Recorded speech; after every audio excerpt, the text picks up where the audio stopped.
Let's go to Peter Alexander right now, who was in that news briefing with the president. What stood out to you, Pete?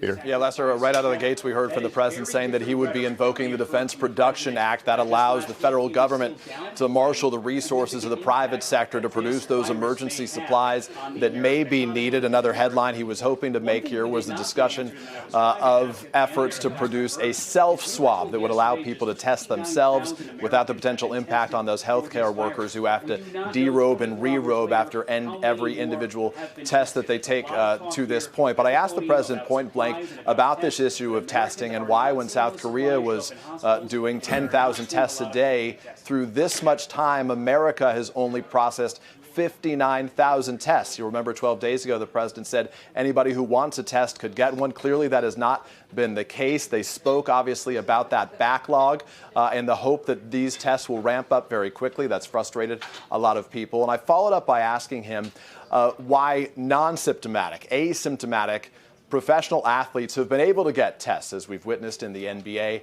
and elsewhere, while other Americans continue to wait in line, frustrated they haven't had a chance to get their test. The president said it should not be that way, but he said perhaps that's the story of life. Whether there was enough information here for those small business owners who are waiting at home right now with fear that their bars, restaurants, bodegas can't go days, let alone weeks like this. The president said that they're still trying to get those small business loans sorted out, but the frustration at home for a lot of Americans continues today. Lester.